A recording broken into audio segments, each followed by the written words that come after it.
and actually start the intro normally by having me look into the camera because I noticed that every time I introduce this podcast, I do not look into the camera. So, hi, welcome everyone.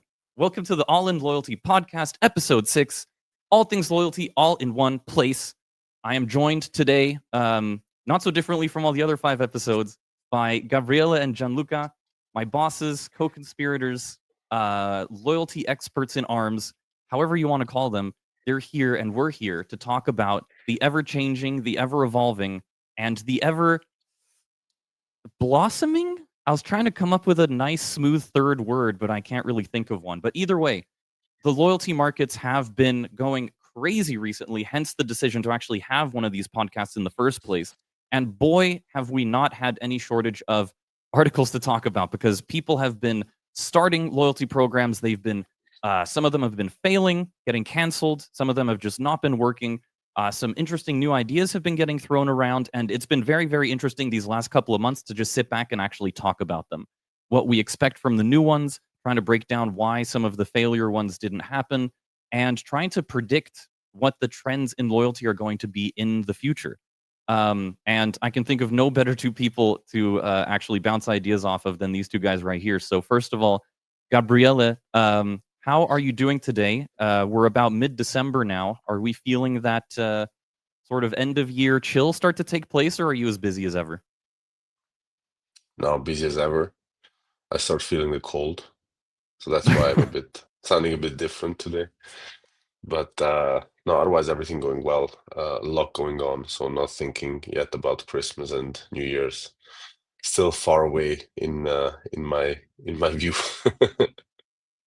We were literally talking about that the other day, is that we have a tendency at Kibi to actually get super duper busy towards the end of the year. Apparently, this has been the case this year and the last year and the year before. So it's a cool trend to have, honestly. Everybody talks about the holidays and what are you doing for the holidays? It's like, I have, no. I'm working over the holidays, sir. It's nice that you could enjoy that, but honestly, when it becomes one's pleasure to actually work on something like that, then that sort of, you know, to quote Big Sean, "F the vacay, I feel better at work." I love that quote always. But Gianluca, throwing it over to you. I'm guessing a similar situation on your end? Yes, doing great. Also feeling the cold slightly, just a little Mm. bit. Not as much as obviously Gabriele and you guys in Europe, but no, doing great. And I share that feeling with Gabriele 100%. To me, it still feels like Christmas in general. The festivities are so far away, but whenever I look at the calendar, it's in 2 weeks, and I think to myself, I'm like, can't we just have a few more weeks, please? Wouldn't be so bad.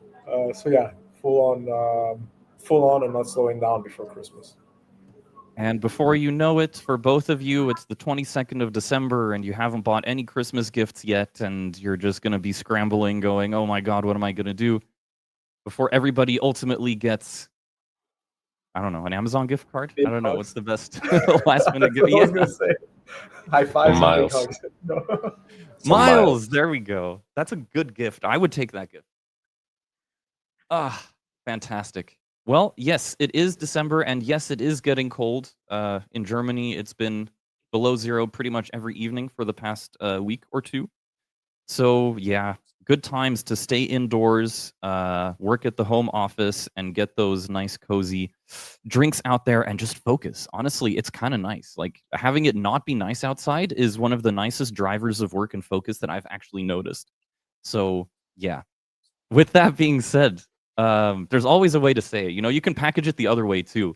When it's in the middle of summer, I can also say, "Oh, but this beautiful weather, it so motivates me also to work hard so that I can then get outside or whatever." There's always a reason. There's always a reason to work. Anyway, we are here to break down some of the latest and most interesting developments in the loyalty industry, and we have some very interesting topics because a couple of them kind of retouch some of the, I guess, general themes that we've been talking about in the past. Things that we predicted, or that you two guys actually predicted in the first like 1 or 2 episodes of the show, and that are sort of already kind of coming to fruition, or are at least trends that you guys mentioned that are continuously becoming more and more important. So the first one on the docket today is an article by Forbes that is, I would say, a very interesting and eye-catching title. Loyalty isn't love, the hidden truth behind why customers stay. So this is a very interesting one.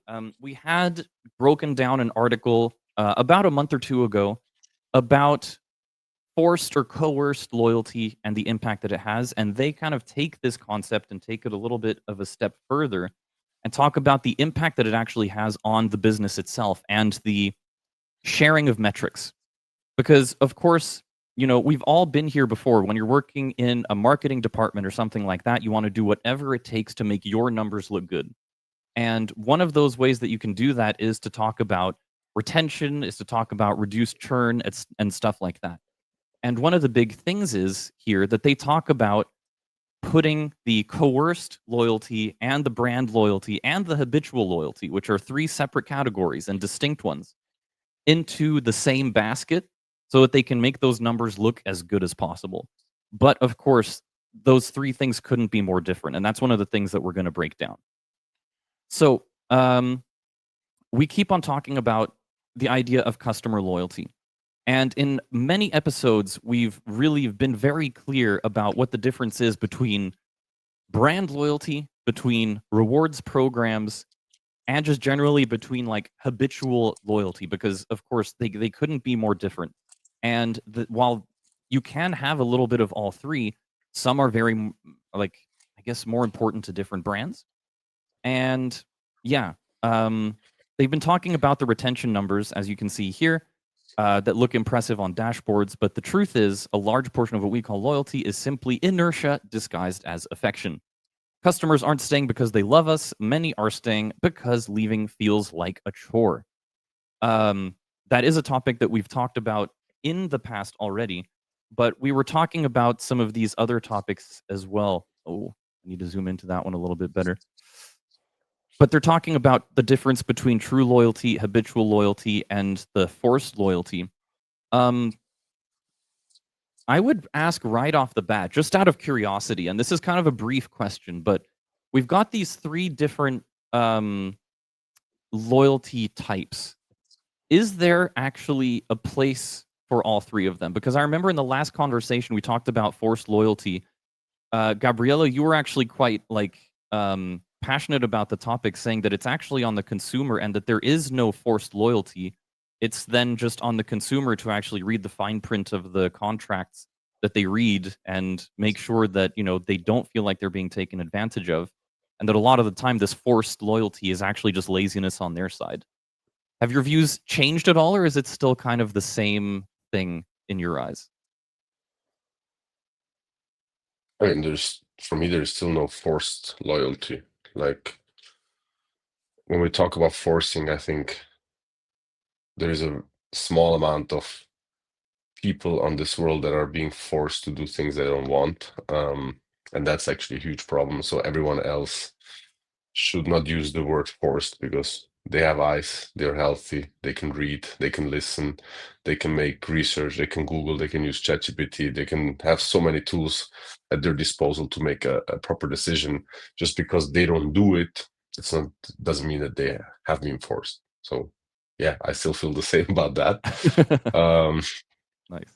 And I honestly think that a lot of things that we do,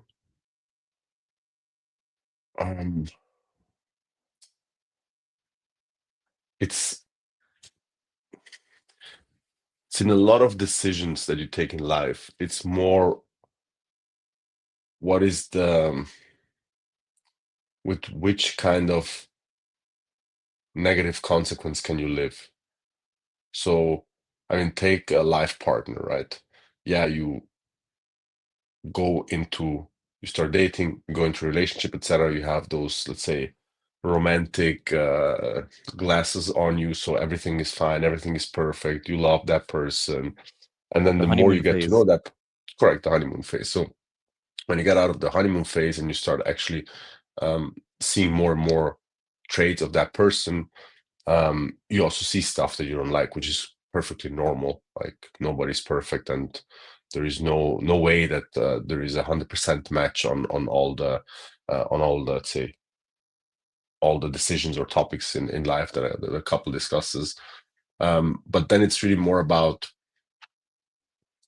when you look at the negative side, like on the cons, with which cons can you actually live? Because looking Mhm. for there is always something better. Yeah, there is always something better. There will always be somebody that looks better, is more intelligent, is more smarter, just like maybe has a few things that are more than what you have right now, right? But the question is like, can I actually live with the cons? And again, that for me, that has to do with a lot of different decisions. It has not only to do with like a couple or looking for a brand, etc. But I think it's in a lot of topics like that. So the same with a brand. Like if I have 3-4 different options in front of me, they all have their different pros and cons. And the question is, can I actually live with the cons? And if I can live with the cons, that is for me a perfectly sound decision that somebody takes. And then that is also loyalty. So it's not like I wouldn't, let's say, frame habits in a negative way. Because if you just Mhm. get used to a certain brand, it doesn't mean that you're not loyal anymore. It's just like you get so used to, you feel so comfortable that you don't even think about other options. Yeah. So again, there is for sure a honeymoon phase with every brand, as there is with a, well, let's say a partner. There comes then the certain situation that it gets more to a habit, and of course, brands need to think about how can they excite their customers always in a new way and surprise them always in a new way, but kind of having that baseline of I'm used to this brand, I know what I get, I know the pros, I know the cons, I can live with the cons. That is something that I think is a very conscious decision from a consumer. So maybe also unconscious, but it is a decision that has been made. So I think it's a bit wrong to say only because it is a habit, you're kind of not loyal to that brand. Mhm. But do you think that then that is something that brands should put, like, the heaviest focus on when they're targeting their customers and wanting them to stay, is, like, trying to define what that honeymoon phase is, how long it is, and then, like, how they should really tackle them and get them to stick around afterwards? I mean, at the end of the day, there is a daily life. Like you can excite somebody at the beginning, but and I mean that's why also it's called when you find a partner, it's like called the honeymoon phase, because there will come a point where you have just a daily life, and the daily life Mhm. is not as exciting as the honeymoon phase, right? So you have to do again, you have to work on the relationship to actually keep it exciting, have surprises, etc. But it's not just like every day you are able to do a surprise. The same with the brand. Yeah. It's not that they're able to surprise you and excite you every day. There is a let's say element of habits, and then there are, let's say, spikes in excitement and engagement. And at the end of the day, as also again, I take again the couple example, you shouldn't fear that your partner leaves you just because you don't excite them every day, and that there is a certain habitual life that you just live together, which is more related to small things and not like to now big surprises or big exciting topics. So I I think mean, it's the the same girls with the after a brand. year saying the spark is gone is not a good excuse?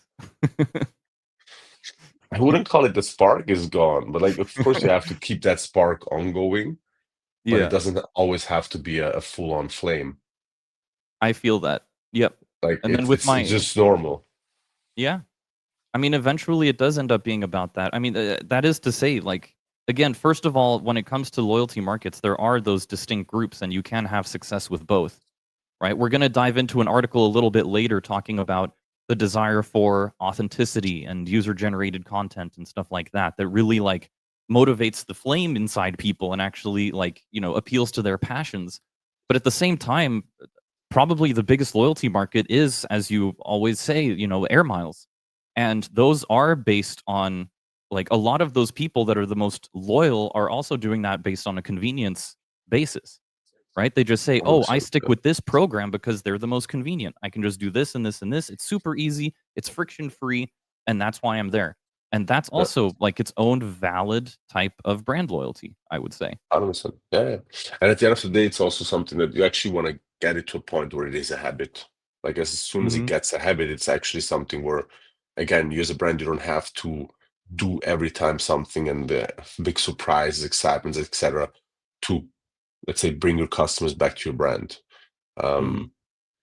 And again, I mean, here it's anyways, like if we're talking about love, that's for me, that's exactly the same. Like love shouldn't be a topic of I need to excite and surprise my partner every day, but it's also a matter of just having certain habits together, having certain daily lives that are more, let's say, a combination of smaller things that work instead of having to think about surprising your partner every day, and otherwise they don't love you. That will be a very stressful relationship. Let's go like that.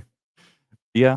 It's been, I mean, I can, as someone who's kind of living through that at the moment, I've noticed that too. So, you end up just later, the flame or whatever, the passionate phase ends up going away, but then that gets replaced by something that's arguably better, which is learning, for example, that while I love to cook, she doesn't mind cleaning.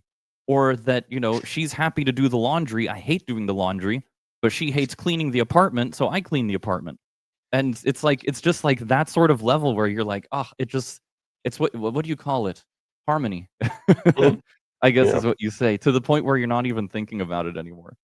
But yeah, a lot of the time, like you said, like people do think to each other sometimes, like, oh yeah, I do sort of miss that new relationship feeling, that first date or whatever. But if it works super well and you say, hey, do you want to, would you actually go back? No, hell no. No, no, no. I like what I have now. And that sort of feels like the habitual loyalty. Maybe I took it a bit too personally on my part, but hey, listen, I find it a successful example, so I'm going to stick with it. But throwing it over to you, Gianluca, in this case, we've been talking about the difference between true loyalty versus this sort of, inauthentic loyalty. The other one that we sort of didn't mention is the rewards programs. So to dive into that real quick, loyalty programs often confuse repetition with relationships. Points, rewards, and cashback perks by participation, not passion. When the perks stop, the loyalty vanishes. Brands that depend heavily on perks end up renting loyalty, not owning it. Do you think this is valid throughout? Like, do you think this is something that's important everywhere? Or, I mean, first of all, Gabriele said a lot of very interesting points. So if you have any points to those, feel free to let your voice be heard, because that would be something super interesting. And then at the same time, though, do you think that there is also still a market for these like points platforms? Yeah. Yes, absolutely. Just to answer straight up the question that you had right now. But also one thing that I was thinking, I love this topic, to be honest. It's one of those topics that I feel like it's there's so much to it, yet it's such a simple topic. What is loyalty? Like the question is so simple, but the answer I feel like is so multifaceted and so complex if you want to take it there. But I think one thing that we can definitely agree on is that loyalty in this context is that customers repeatedly come to the business and make repeat purchases. So I think no matter which way you look at loyalty, in the end, it's still a business trying to make more money. And one way to do that is to have the existing customers repeatedly come to you. And one thing that is in my eyes so interesting is if you look at the question of loyalty isn't love, or authentic loyalty, or brand loyalty, I think there we go in the direction of almost a fanatic sense. Like you are a loyalist of that brand. There's an extreme connection between you and the brand, and the feelings that it gives you, the way that you feel wearing the brand, whether it's clothing, whether it's a sticker on the back of your computer, or in some cases even tattoos. And I think there we really talk about loyalty is love. Like that's truly, you are in love with that brand and you're loyal to it. And I think there, or on all those levels that we are given here in this article, I believe the strongest thing, and that's what Gabriela was touching on, is the pain factor. How much Mm. pain is it for you to switch? Usually decisions are made based on that. No matter what you do, there's a point where whatever you're doing now is more painful than switching or than changing. And I feel like that's the same thing with in the cases that are presented here in the article. And brand loyalty, as I just described it now, is probably the one where the pain tolerance is so high because the Mm. feeling of attachment to the brand is so strong that I'm willing to look the other way or don't completely see, the issues. And Yeah. I think that's a different level. I think that's like you're in the honeymoon phase forever. Like literally, Mm. you don't see red flags. There's none of that. And the other one, the habit loyalty or habitual loyalty, I think that's one where I agree. If a person is loyal to the brand out of habit, so be it. Yeah, they are loyal to the brand because whatever they offer is clearly, whatever the brand offer clearly solves an issue or makes it convenient for the customer to keep using or keep being part of that brand.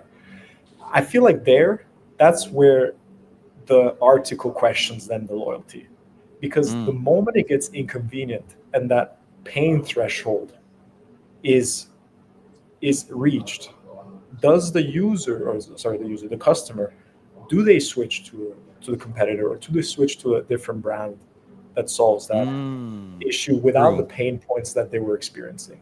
Like, Yeah. let's say, for example, on my way to work, I always go to the same coffee shop to have my coffee, and they have the normal bar, like the normal, uh, how do you say, the normal ordering place within the bar. And let's say they have a little section that's outside where Mhm. you can quickly order. So literally, you pass by, you order your coffee. It's made for on the go, uh, customers. And let's say that's the coffee shop I go to exactly because they have that. They have that super quick in out. I don't even have to go in. It's I walk through. They basically hand me the coffee. I hand them the money, and I go. Imagine if that coffee shop stopped doing that for whatever reason it is. They can't do that anymore, Mhm. and I actually have to wait in line. I actually have to wait for the coffee. I'm actually delayed. Yeah, most likely I'll see if there's another coffee shop that is faster if there's a possibility. If not, I'll probably stick with them. So that's that habitual loyalty. And I think there is some merit to saying that's not true loyalty, because in that moment, you don't really care whether it's coffee shop A or B. You care about your convenience being covered.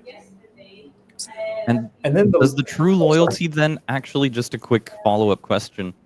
In your example then, if is the true loyalty then, for example, A, them having a point system, 2, them making just really good damn coffee, and then 3, you actually maybe being friends with, like, a couple of the people that work there, for example, because they're always super nice, and that's one of their employee guidelines is to always welcome you and be extra nice to regular customers.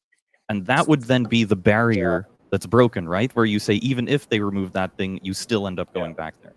yeah. Excellent point. That's based on what I just described with that authentic brand loyalty. Yes, I would say if that's where I believe product is also king, or service, Mhm. product or service, whatever it is that the business offers.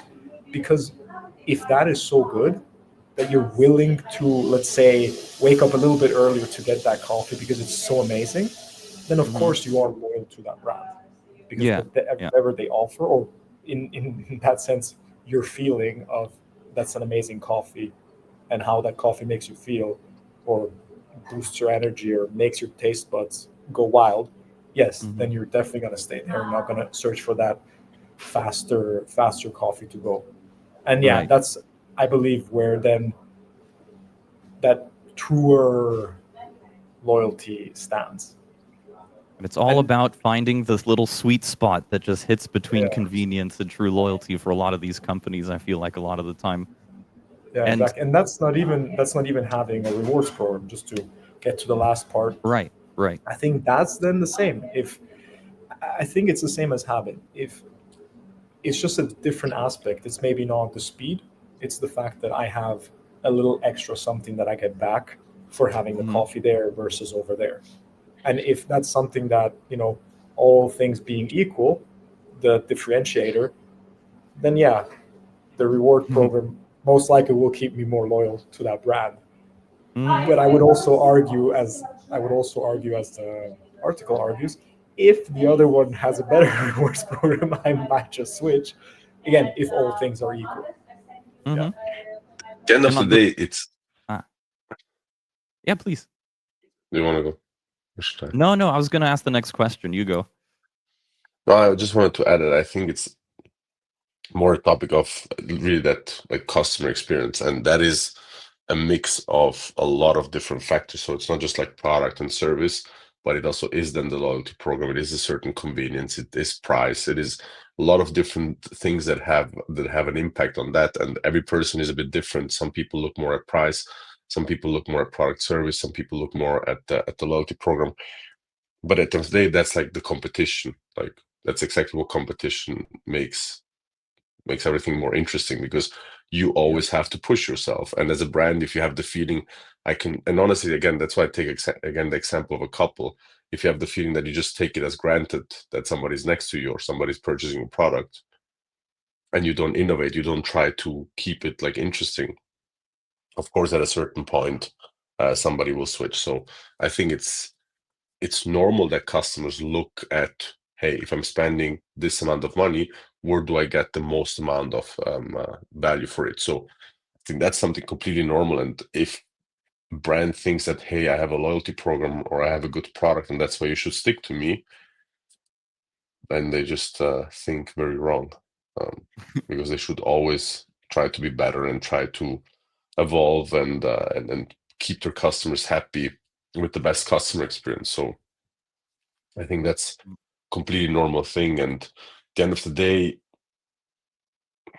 if we like, it gets automatically to a habit. Like if you look at earning points, that's more something that is kind of a habit. Like I earn some Mhm. points, I can spend them. Getting then like special invitations or VIP experiences, etc.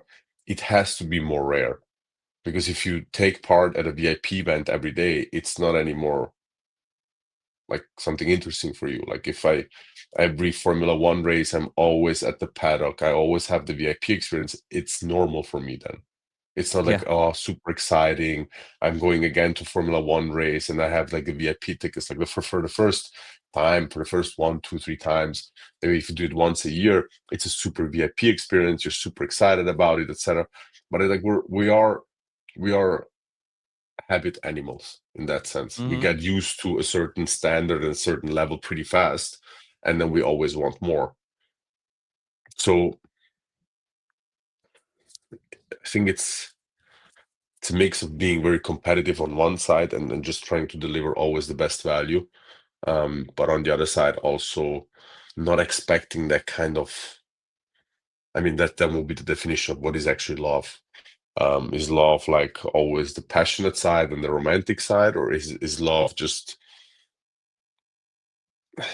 sticking to someone, doesn't matter if it's like how the situation is? So um and also that is not black and white. Like there's always a point where it's okay, now I have enough, and then you break up from a brand, you break up from a person. So I think it's kind of similar. I would say it's kind of similar, honestly. Of course the decision Love, making process like is maybe a bit loyalty, is a different. spectrum.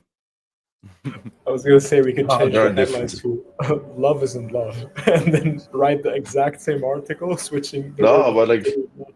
end of the day, literally, it's like the same as that. Like people look at the honeymoon phase and they say that is love, right? But then on the other side, if you want to be 30, 40, 50 years together, it's the honeymoon phase is nothing compared to the rest of Yeah. your life with a person. So I think it's the same with a brand. Like you have that honeymoon phase, but then it's like it just gets more habitual. And of course it doesn't mean that habit you can bring a worse performance and a worse product, service, loyalty program, etc. and just say, okay, it's their habit, so I can Mhm. treat them as shit and they will anyway stick to me. The same as in a couple, you can't think that you can, just because the honeymoon phase is over, people are still here after 5 years, doesn't mean that you now don't have to care about them. Right. No, it's a really good analogy, and honestly, it makes me want to ask a sort of interesting follow-up question too, because a lot of these topics that we talk about, I've noticed at least that with a lot of companies, they tend to either happen serendipitously or are planned. And it's always made me so curious that when you have different brands that have these like cult followings of people that are loyal through the highs and lows, right? Any of these staple brands, if you look at the Apple and Mac like fanboys, they'll stick to the iPhone even if it's not necessarily the best phone of that year, even if it is more expensive than the rest of them. When it's doing well and it wins phone of the year, they all celebrate together. But when there's a huge downgrade, they also all kind of mourn together. They still stay as that group, that cult that's all there, and it ends up helping Apple so much because they get that cult of people that actually voice whatever their concerns are very clearly, actually, a lot of the time. And then there's all these other examples too. There's, you've got like another big brand that comes to mind is Harley Davidson, where it's like hardly the fastest motorcycles in the world or the most gas efficient or whatever it is, but they have that sort of family feeling around them. If you join them, you join like an elite group or a cult. And sure, maybe there's some that are better performing or whatever, but you're part of that group. How much of that do you guys think is planned out in advance, or how much of it just like happens, you know?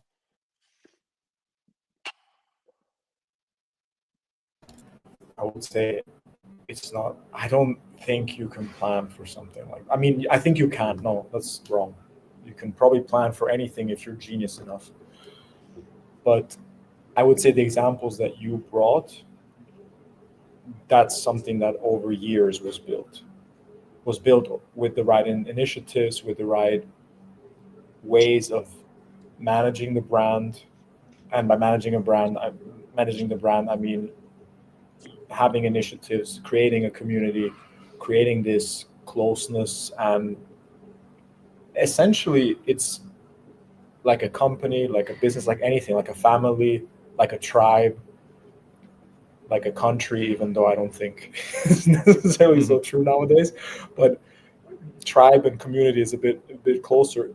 Everything that those have in common is strong core values that everyone aligns with. Hmm. And if that's true, then yeah, you have that sort of brand loyalty because people align with that. That is who they are, and who they are is, in their eyes, in that sense, defined by their core values. And this brand matches those core values.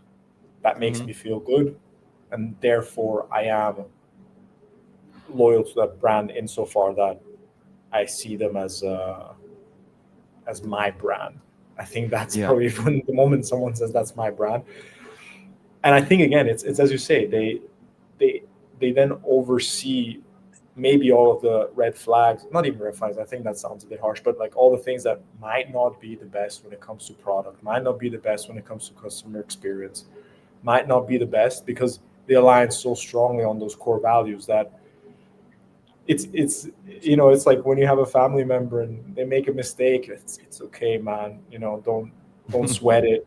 And maybe in a Yeah. different case, if someone, like let's say someone bumps you on the street, just as a stupid example, if you see it's someone, like you look at them like, hi, hey, man, no problem. If it's some brand, like, what the hell are you doing, so the moment you have some sort of attachment with other party, you obviously have a stronger connection and you don't see the downfalls as much, and stick through the longer period a lot longer. I think that also works for the love analogy and Hmm. obviously being together for a long time.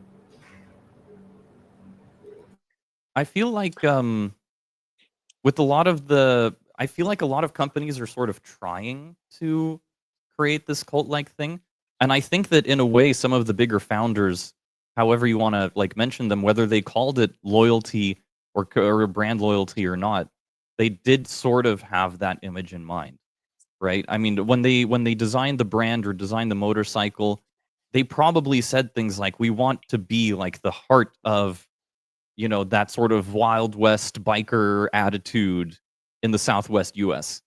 Or when it was Apple, I'm sure Steve Jobs, I mean, I'm sure there's a myriad of quotes from him out there talking about how he just wanted to be like the number one premium technology brand out there to make it easy and seamless for as many people as possible. And seeing that vision through just kind of made him that sort of prophetic figure that ended up garnering a cult following, and then through him the products. But yeah, it just made I don't know, it just kind of piqued my curiosity about how these sort of things are planned out and how they work and how they're measured. Because interestingly enough, perfect segue by the way, one of the other big things, wait, here we go. One of the other big points from the Forbes article was, and I'm not sure how seriously to take this, but they were talking about audits and how to know if your customers are loyal or just stuck. And they were talking about removing small barriers as a test to see, like, make canceling a bit more easy. And if customers leave instantly, then you're dealing with forced or habitual loyalty. Or the second one was also stress testing the price elasticity, so like removing a discount to see what the impact is, or slightly raise a fee. And then the third one is literally, and we see these on websites all the time, how did you hear about us? Or like, why did you go with us? Or like this example down here, if we disappeared tomorrow, what exactly would you miss?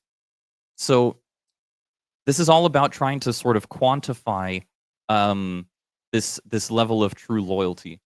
Is it quantifiable in your guys' opinion? Like, if you were to conduct some of these things, do you think it would give like really good evidence that like your customers are truly loyal?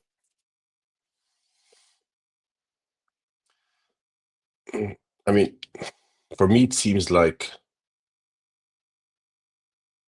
besides maybe the first one, to shorten cancellation steps, but like increasing a price or taking away like a discount, for example, why should that measure loyalty? I think Like, it I mean, is. it's Look obvious, at Apple. They have pushed the prices of what mobile phones are but they're not to doing it for the crazy loyalty. degrees. They don't do it. They don't do it to No, no, test no. loyalty. Of course They they just don't do do it it because because they they say we have a premium product. We have a premium yeah. product. Yeah, but they have a premium product. They feel by themselves that they are worth more, and that's why they charge more. Very simple. It's not, let's test the customer loyalty, let's increase prices. No, of That's not the course way not. how you do it. At the end of the day, you look at the market and you look at all the competitors and everyone that is playing in the same space, and you adjust based on that. And at that, like for me, it's also the whole cult topic.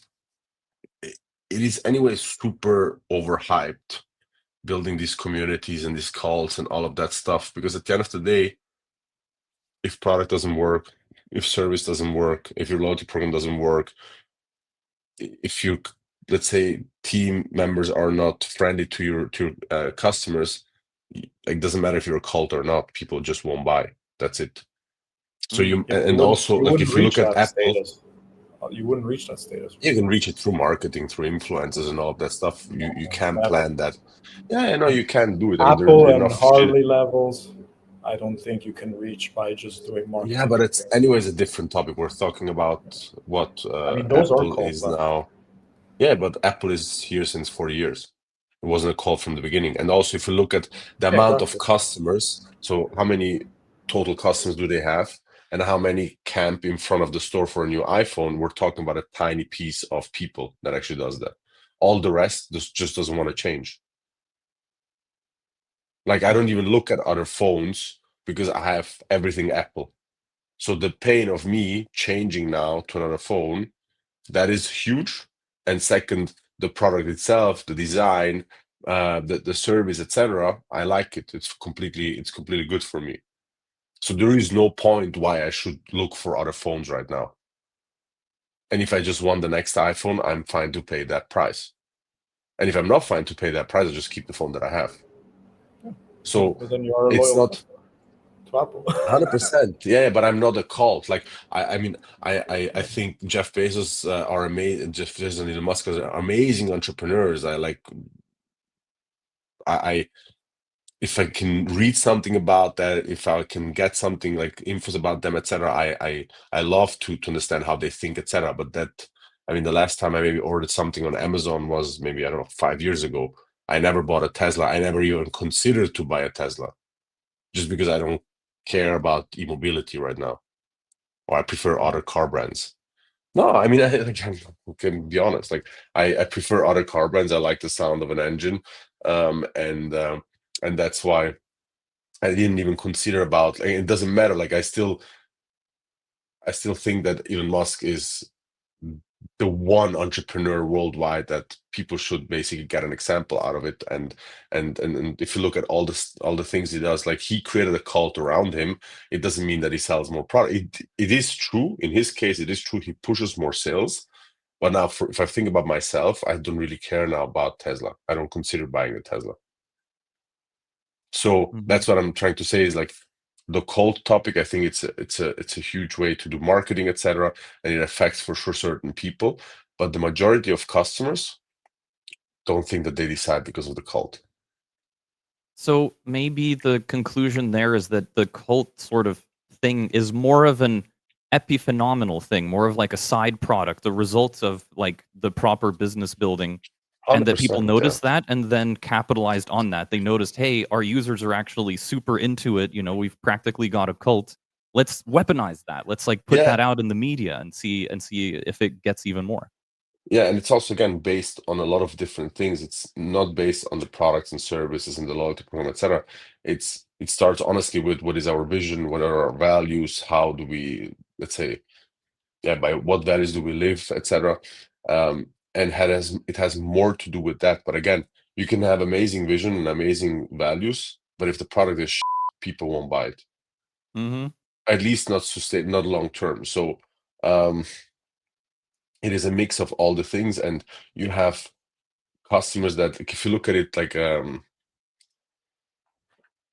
let's say like a chart where you have all these different criteria and they go up and down from 0 to 100%.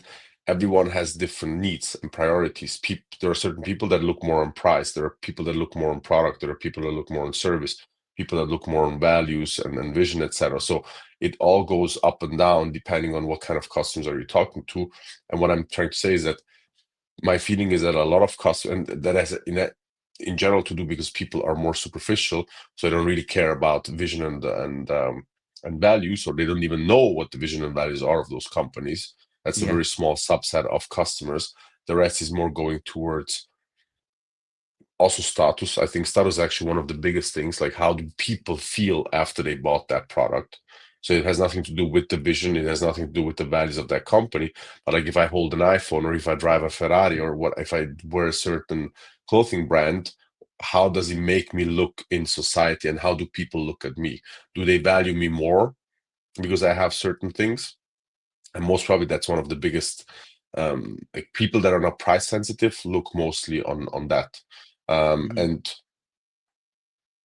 in theory, if you spend more money for certain things, the quality should also be higher of the product and services. So I think it has a lot to do with that, and it's super difficult to generalize. Like, it's more a matter of understanding who is here because of what, and loyalty can have different forms.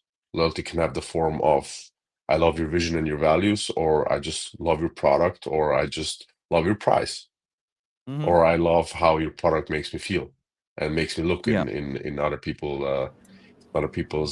eyes. Speaking of how a product makes someone feel, you've set this up perfectly for me to jump over to the next topic, because we're going to be doing a little bit of a tonal shift here. Actually, a pretty significant tonal shift, because when we're talking about these brand cults and things like that, these are very prestigious companies that have been building for a very long time and therefore have a very dedicated user base, and therefore we can talk about things like this. But we delve into a different sort of sector that is, I guess, attitude-wise, vastly different from the Apples and Harley Davidsons of the world. And we get into things like e-commerce and fast fashion. There's a very, very different attitude with which, people will approach those. Much more, I mean, I don't want to say superficial, but, a lot more analyzed by people. And because of that, the attitude towards keeping people there, reducing churn, improving retention rates, etc., the attitude with which companies approach that is also vastly different. And that's why the second article of the day is called The Vegas Effect: How Gamification is Rewriting the Rules of Retail Loyalty. And this is something that we've talked about in the past. I mean, when we talk about some of the most significant loyalty trends that have been going around, I mean, there's a couple of main ones that we always talk about, right? Like gamification is number one, of course. That one's always there, and we're going to talk about it. The potential coming of AI use cases is always there. Personalization is always something that's there. And whether we like it or not, the sort of coalition loyalty programs that are sort of in the sort of hype phase right now. And the gamification one is definitely one that has been, I think, affecting the most people. And hence we get into this article. Now, this article has a very interesting use case and a very interesting sort of geographical constraint where they actually focus on the UK and on Greece, because that's where a lot of this data comes from. And they'll say something like, if you've opened the Shine or Temu app recently, you didn't simply browse products. You probably spun a wheel, cracked open a digital egg, or watched a countdown timer chew up seconds. Greek consumers experience the exact same mechanics, sometimes even more intensely, given how aggressively these platforms expanded into Mediterranean markets. This is not just flashy UX. It's a calculated, psychological strategy known as gamification, and it's spreading through Europe retail with remarkable speed. I think everybody has noticed this. I don't even think that it's necessarily restricted to Europe. I think it is everywhere. I mean, living around here, we have noticed that as well. My girlfriend now, on her two favorite, clothing stores that she always goes to, has her daily wheel spin that she can use for points that she can eventually claim. Like, everybody has this or is a part of this. I'm doubling my McDonald's visits because their Monopoly thing is happening. It's just always there. And it's fun, like that's kind of one of the craziest things that I never thought I would say, is like I actually kind of enjoy doing it because the way they were able to build it makes it for an interesting experience. And for them, it started off as these physical collectibles, and they were able to translate it into, okay, you need to now download the McDonald's app so that you can actually redeem these things. And that caused the registrations on their site, I think it was to like double or triple or something. It went up a massive amount because they turned it into a requirement because they knew how popular it was. But yes, we've talked about the gamification a little bit, and we've talked about the sort of dopamine hit, the points for purchases model, slowing down a little bit, trying to make it a little bit more fun for people. So maybe an interesting first question for you guys would be, when it comes to the sort of the gamification, the way it's been gaining steam, do you think it's going to continue? Do you think the gamification of stores, of products, of whatever it is, of brands, is going to continue to be there? Like, are we going to go to any website and have a pop-up for a wheel spin come up, whatever it is we do? Or is it going to evolve? Is it going to change? Like, where are we now, and where do we potentially see this in the future? Let's start with like the big picture. And Gianluca, maybe we can throw this over to you first. Sure. I think this is such a cool. Again, I don't know why I'm so excited to talk about these topics, because I think they're super interesting, especially considering the last thing that Gabriele was talking about, and how we kind of concluded the Forbes article, and how this goes hand in hand in a way, at least in my eyes. So again, I think if we just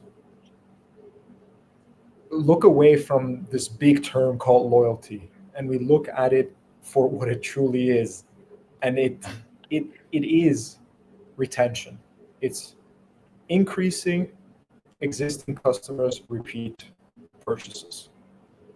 And if that's the goal of a business's loyalty mechanism, then anything that helps the business have existing customers come back and purchase is implementing a successful loyalty system, mechanism, program, whatever you want to call it. And to answer your question concretely, will every store or e-commerce have spin the wheel and so on and so forth, especially as it's being used in so many e-commerce right now? I would say no. And one specific reason for that is Gabriele, I think, put it in a very clear way. Every customer decides to make the purchase on a different level. For example, there could be the person that says, and I feel this very personally because I think I am that kind of shopper in that sense. I'm very product oriented. For me, it's not so much the brand. Of course, it matters what brand it is, but sometimes it's not really about the brand. If what I need is cotton shorts, this is actually one of the best examples I think I can give as a on a personal level. For the longest time, I was looking for very simple cotton shorts, just everyday cotton shorts.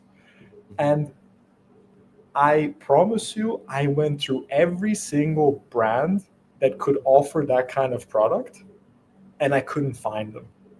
So I ended up buying these extremely inexpensive Amazon Chinese cotton shorts, and I love them.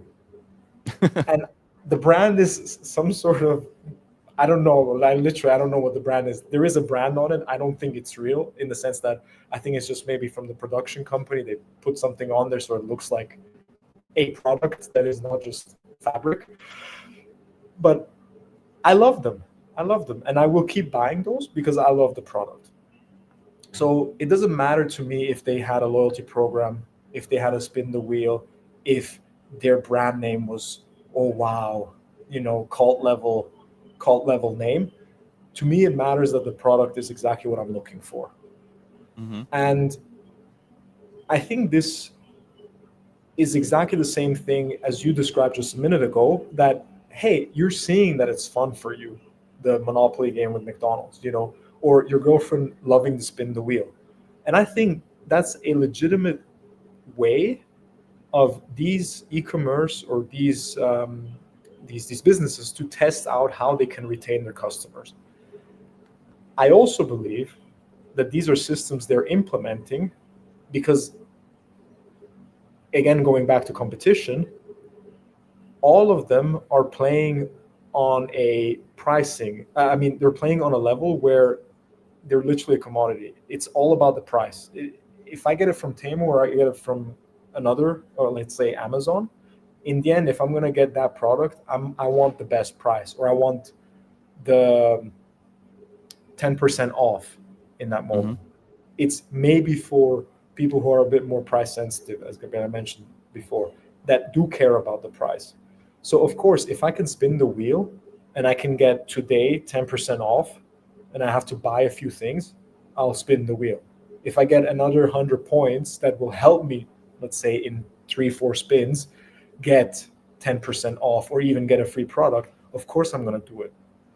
And I'm going to go to the one that has the best spin the wheel or has the best value that I get out of it, or add that extra, because I'm not sure, maybe I can ask this back to you. I can swing it around. If you had to choose between now, let's say McDonald's and Burger King, they have, okay, there it also comes to taste, but let's put that aside for a second, and you have to buy a burger. I mean, does Burger King do something similar right now that captivates you? The burger's the same, cost the same, the fries are the same, let's say they are. I wish they did. I don't think they do anything. I have a Burger King I drive past all the time, and I don't think they do any sort of Christmas campaigns. It would make sense. Okay. There you go. I don't know if I proved the point or I made the point, but you know what I'm trying to say. I think every every business has customers that purchase for different reasons, and if that's the customer base that they see they can captivate in that way, then they're definitely going to implement it. I doubt anytime soon we will see brands. I don't know what's the equivalent of Temu, but on a higher level. Let's say, I don't know, even Amazon. I doubt, or maybe they will even implement a spin the wheel. But brands that don't need that because they're not giving out, how do you say, discounts left and right, they won't do it. I mean, it's curious seeing the different types. Like just in the article as well, we have these different series of quests. So we talked about wheel spins, we talked about streaks. We even have quests now, though, for example. So like Tesco here, they talk about the example with their club card challenges, using AI to set personalized targets for shoppers.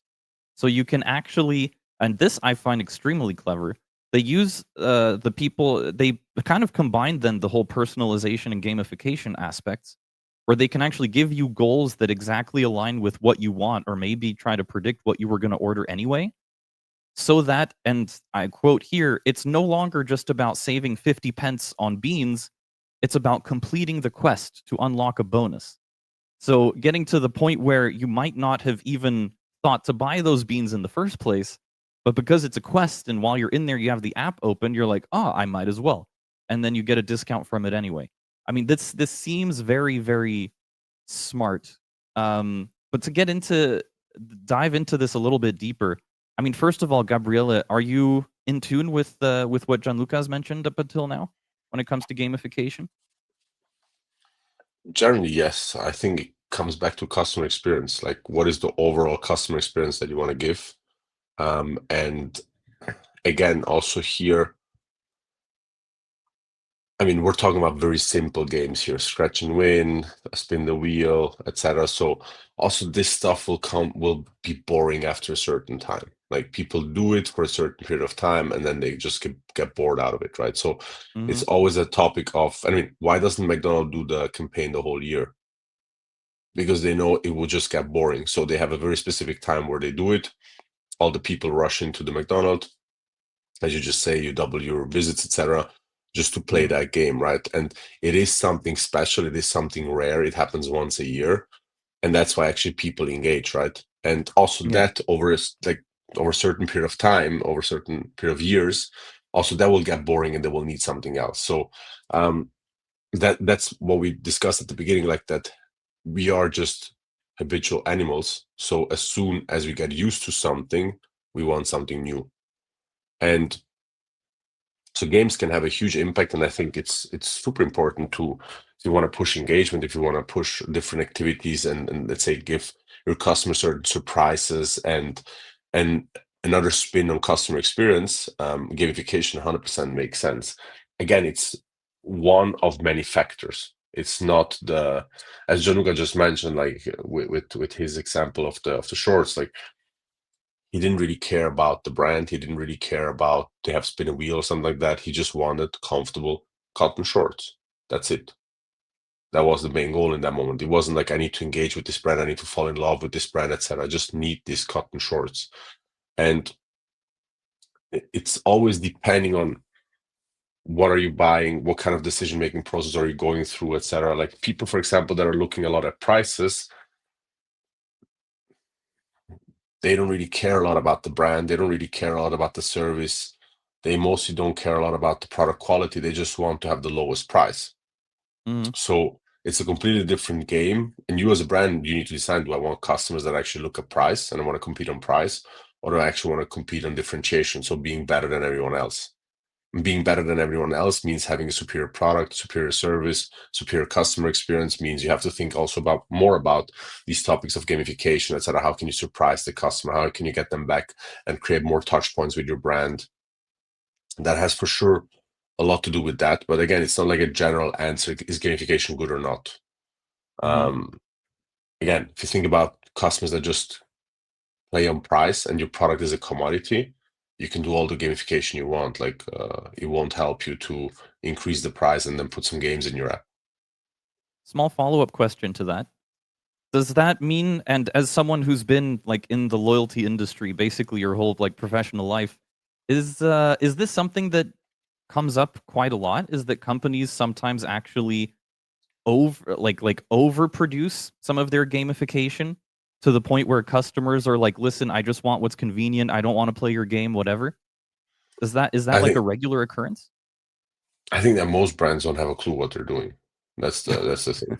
And that people behind it don't have a clue what they're doing. So, and you see that in a lot of different spaces. So they just think about gamification because they heard it at a conference and somebody said, "Hey, we had, I don't know, 40% more engagement because of gamification." And then they go internally and they think about, okay, now we also need gamification. They don't really think about why does it make sense? What kind of game could I actually deploy that helps me reach my goals, excites the customer, creates a new customer experience? A lot of people are very superficial, and that's also, you see that in the result of a lot of different campaigns, games, and all kinds of things. So, and most of them don't have the approach of, let me test a few different things and then see what my customers actually like. But they think their idea is the best and they just go with it, right? Mhm. So I think that's the biggest issue, that there is competency is a rare thing today, and you see that also again in all kinds of companies that they don't really have. I was just talking with I hope they don't listen to this podcast. I was in a talk with a company a few weeks ago, and then they started gamification like Pokemon Go. I'm like, yeah, okay, but why? Yeah, because it's fun. Do you know that your customers like it? No, we didn't ask them. So, like, okay, you maybe think it's fun, but you don't have a clue if your customers actually like it. So it's nice that you have that idea. It's completely legit that you talk about that idea and so on, but just go a step further. Think about, hey, is my group of customers actually enjoying that idea? Do they think it makes sense? And I'm not saying customers always know what is right, because they wouldn't have, let's say, invented an iPhone. Like if Steve Jobs would have asked, do you want an iPhone? I don't think that people would have reacted, yes, that's exactly what I was waiting for. So it's kind of a mix, but I would say a lot of things can be tested and first, let's say, evaluated based on, would my customers actually enjoy that? Mhm. Does it actually bring them a certain value, and not just, I think it's cool, I saw it on a conference and let's do this now. And I have the feeling that a lot of things that you see around, from marketing campaigns to sales promotions, etc., are just based on that. And it's kind of strange, isn't it, that it feels like such an important, integral notion that actually then ends up really like directly affecting the product that you have. If people tune into the website, it pops up and stuff like that. It's at that sort of level of, I don't want to say unpreparedness, but like uneducatedness, perhaps, and everything. And I guess it's sort of a telltale sign of a young industry, right? That's kind of how it always is with budding technologies. It's always this cat and mouse game, and I wouldn't say there's that rarely gamification like, is a young industry, honestly. Games are yeah, around since thousands of years. So in true, but theory, I we mean, should like, get it. properly using it as a business and having, like, a tried and true sort of formula that actually works all the way around, and people not realizing that it's actually different per business. But that's what I'm saying. Like, there is no formula. There Mhm, is only going very deep and understanding the details based on where you are, what your company is doing, the customers that you have, etc. There is no formula for, mhm. like, do this and then this comes out and you can apply it to each company. It's completely different. For I mean, just take a price perspective, like companies in different price ranges. So if you talk about luxury, high-end luxury, they take decisions completely in a different way. Most of them do, like a Hermes or a Gucci or a Loro Piana or, I don't know, a Ferrari, etc. They don't have a loyalty. Like, their loyalty program is basically buy enough of my and then maybe you can buy more. Ferrari is exactly Mhm. that. Like, Ferrari, you need to buy certain Ferraris until they actually offer you a Ferrari that goes up in value. And they have to offer it to Yeah. you, so they give you the opportunity to buy. Hermes does exactly the same with their bags. You have to buy a huge amount of their stuff to be able that the salesman comes to you or calls you and says, "Hey, by the way, I have this nice bag. Do you want to buy it?" Right? Mm. watch is exactly the same thing. If you go to Rolex and you want to buy some of the Daytonas or GMT Masters, etc., you don't get them. They tell you from the beginning, we don't even put you on the wait list. We have like already a 5 or 10 year wait list. So it's only those customers that then buy a huge amount of things, then they get the offer, hey, by the way, I would have something for you, right? So if you look at the high-end luxury, completely different than how a premium brand basically works. They try to give you a certain, let's say, premium experience, premium product, etc. They also work with loyalty programs where they give you some points, where the perks are relevant, etc. So, and then going to very low cost brands that can't even afford a loyalty program, and it's like the bare minimum. This is the product, it works, buy it. And you buy it at a very low price, right? So you don't ask me about VIP experience, don't ask me about points, don't ask me about premium service, don't ask me actually nothing, just buy the thing if you want it, and that's it.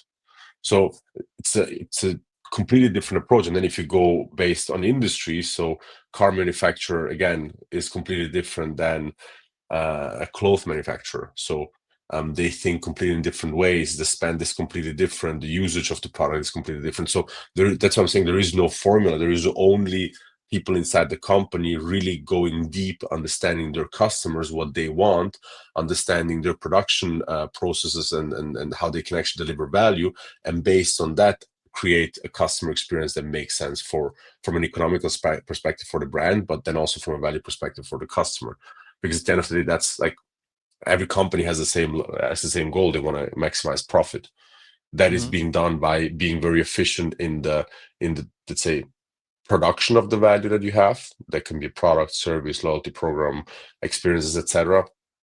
On the other side, what the customer actually is willing to pay, and that delta then actually creates profit. So it's there is no formula. There is no one size fits all. In this case, there is literally just like, again, competent people having to deep dive and to think about all these steps to actually deliver the most amount of value. And one of these things that people have actually been delving into when we're getting back onto the topic of retail has actually been this sort of dopamine loop effect that we've been talking about with the gamification of things. So it was a very, very interesting thing to read here, for example, where the promise of the unknown is something that's been sort of weaponized more and more. And it's really interesting because we talk about ways at which people are going to approach, the gamification, and one of the ways that people know is going to work has been proven by casinos a lot of the time. What keeps those what keeps people coming back to those? It's pretty clear, right? They've kind of perfected that loop, and that seems to be kind of where a lot of people are going when they talk about an uncertain reward, like a mystery prize or a wheel spin or whatever it is. Dopamine levels spike in anticipation. It increases stickiness, making sure that the app is open daily, not just on shopping days. It also lowers the cost of loyalty. Often, the feeling of winning a small prize is more valuable to the consumer than the actual monetary value of the discount. The follow-up question to this, though, would be, we get into a very, sort of interesting territory where we talk about these mystery boxes where if you make a purchase, you can open this box and potentially win something. You start to use terms that, get used a lot also in, yes, gambling, in lottery, and things like that. Are these, I guess the best way to say it is, where is the line then? At what point does it start to be considered kind of predatory, and are they walking along that line? At what point does it start to get considered kind of like gambling habits and people end up being addicted to these gamified loops? I mean, we've seen people, there have been people out there that are just like these passive and very passionate points collectors. What is, in this case, how did I have the question worded here? As loyalty experts, where do you draw the ethical boundary for retailers using these methods? There. That's the way that I had it written down. Yeah, what are we thinking? Are they pushing any boundaries here that in your guys' eyes shouldn't be pushed? Or is this still all in a relatively kind of innocent, hey, come here, do this sort of direction? Or is there going to be some sort of legislative oversight eventually for something like this? Well, I would love to hear some thoughts. I would say I have two points that cover this answer or cover this question. One being, let's say Temu as an example, because they were mentioned in the article. So also going back to a little bit to what Gabriela was talking about, and what I mentioned at the beginning is, again, if we just remove the word loyalty and just replace it with customer retention for a second, and you're trying to have your customers repeatedly purchase from you, the first thing you need to know is, who are my customers and how do they work? And how do they work specifically, obviously, in respect to the business that I operate. And in that case, I would say, to the first point to the answer of your question is, I am certain that Temu, in that sense, is highly competent in analyzing their data, and they have an extreme amount of data, considering how in the last few years they've grown, and I would just guess millions of customers that they have, Mm-hmm. and active customers that they have, and the habits that these customers show in terms of data on their app or website. So I'm also fairly sure, I'm not a Temu customer.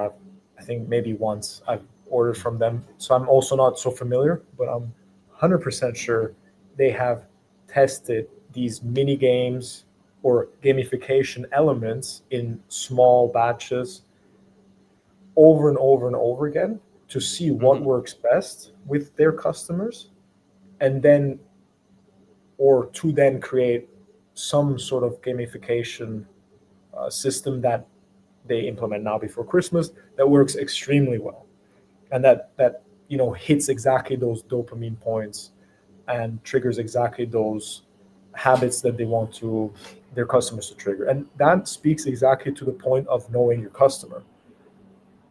You can't do this with other businesses if your customers aren't prone to using these kind of systems.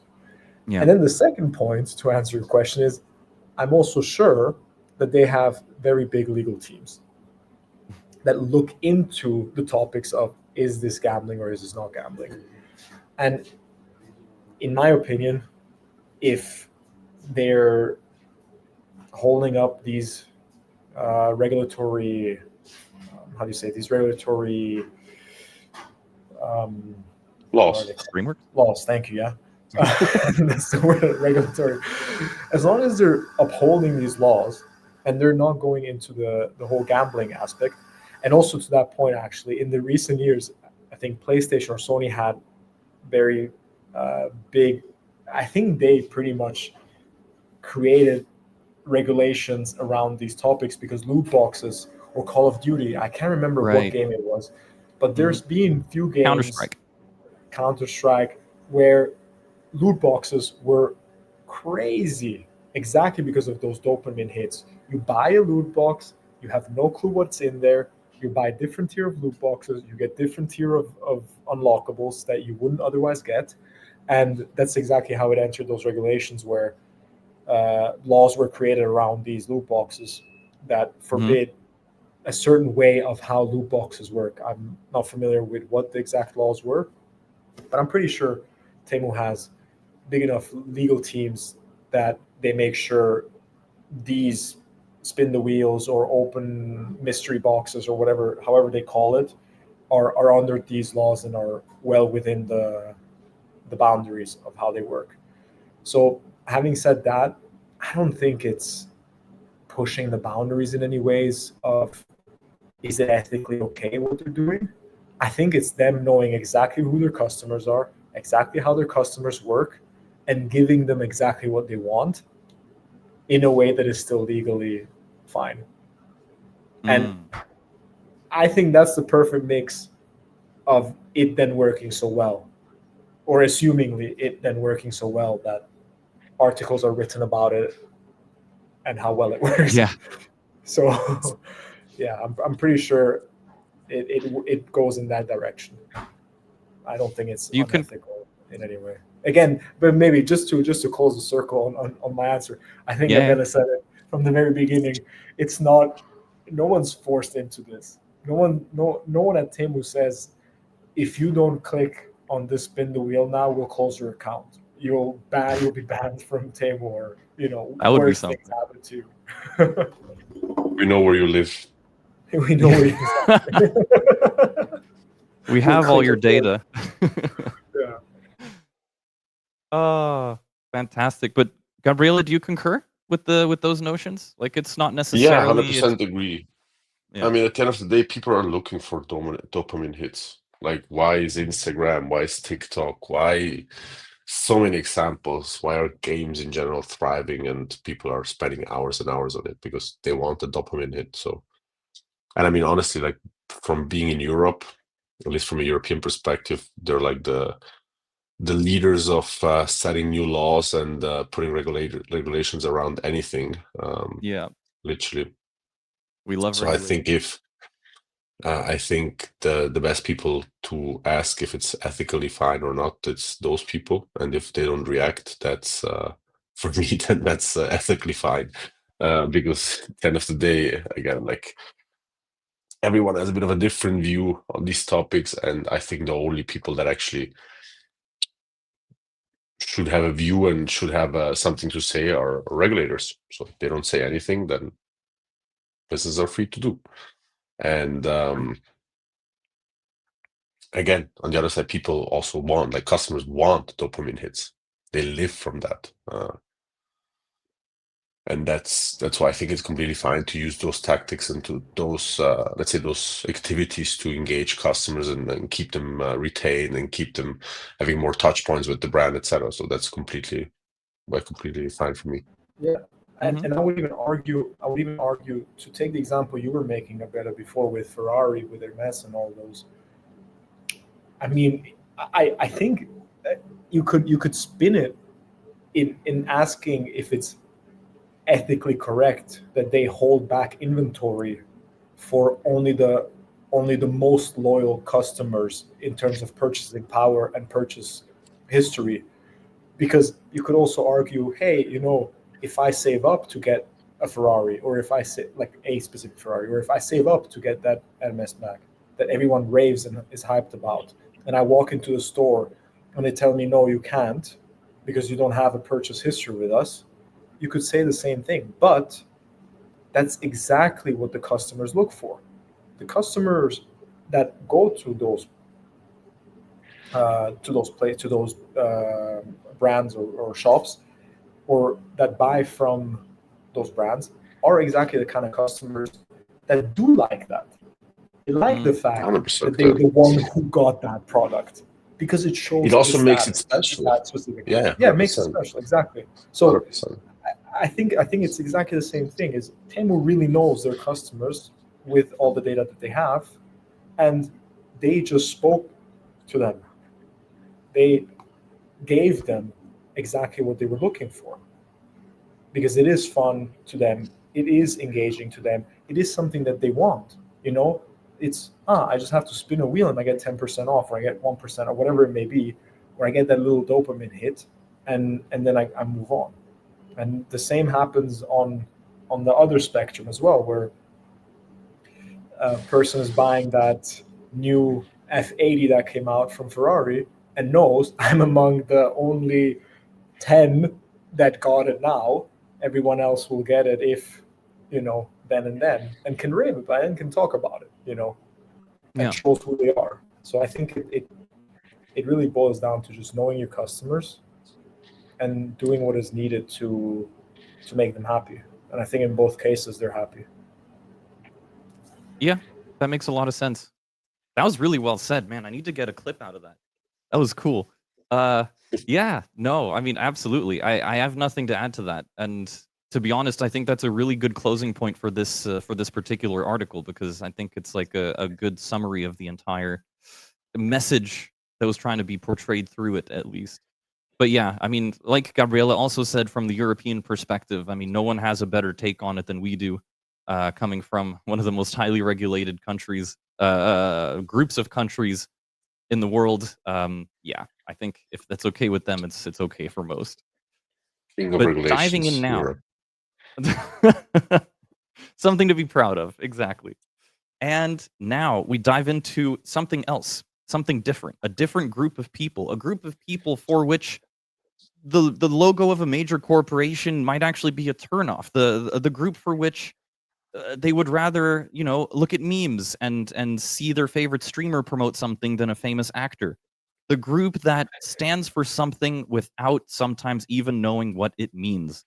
They have all had this sort of descriptions before. It's a wild generation. It's a crazy generation. It's a generation that shows a lot of promise, but it's also a generation where the bottom 10% are really sort of a bottom 10%.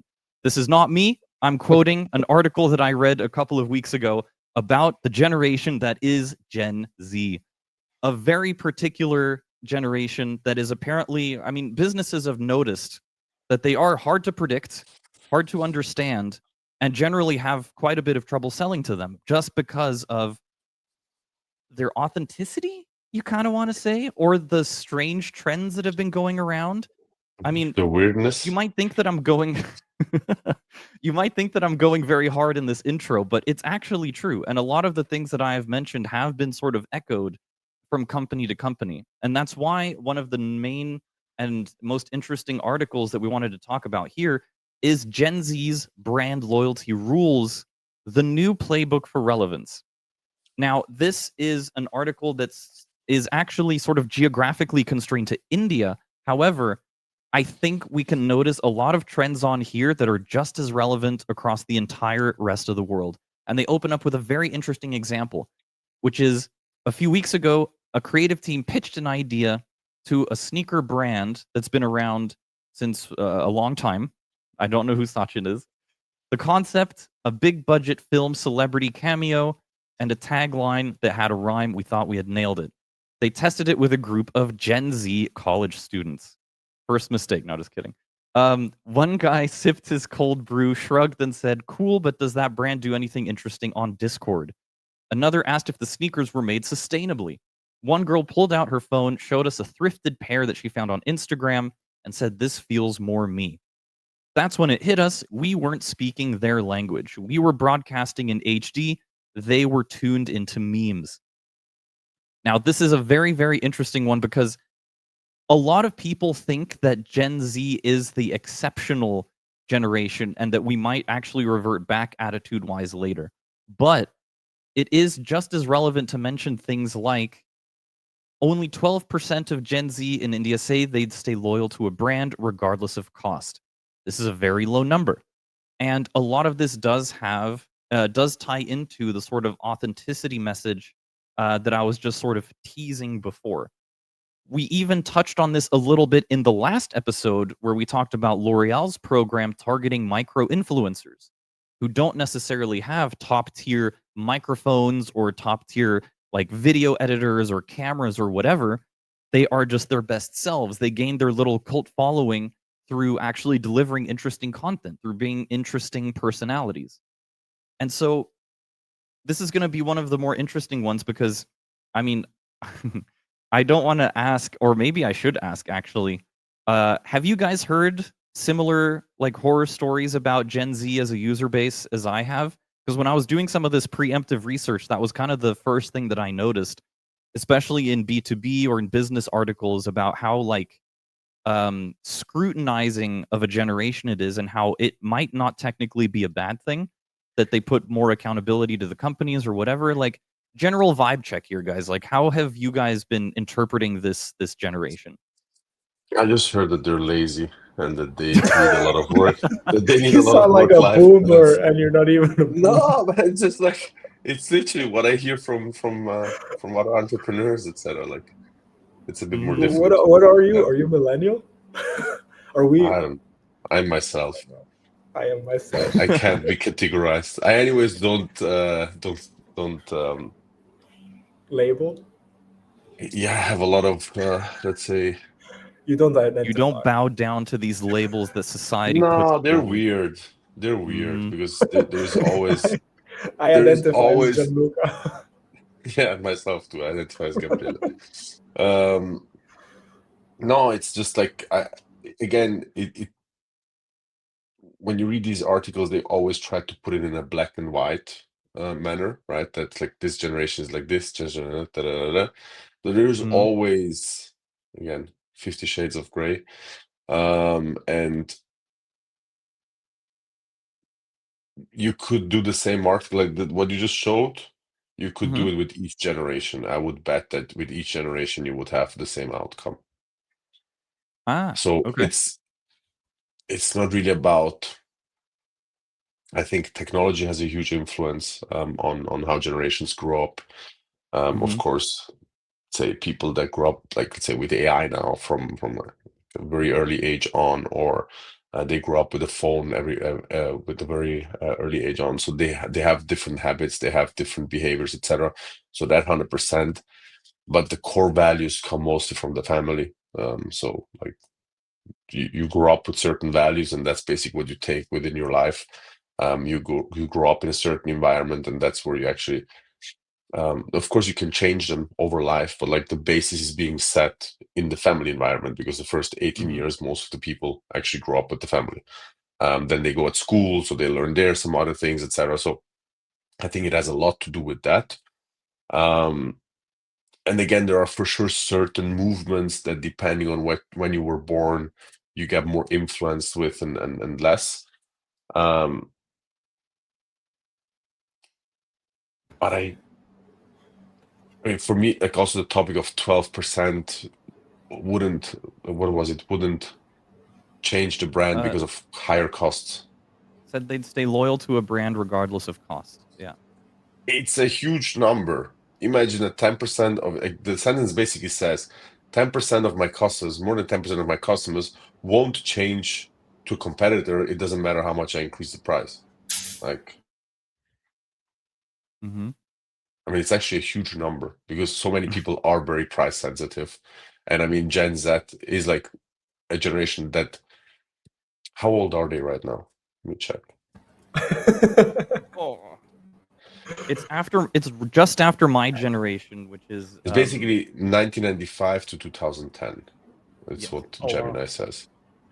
So I mean, they're like between 15 and 30 years old. So yeah, also there you have a huge spread. Of course, somebody So with big, 15 has yeah. less money at their disposal than somebody that is 30 that Mhm. already earns maybe already good salary. So they're less price sensitive than the 15 years old one. So also then there, depending on from which family are you coming, with 15, you maybe have more.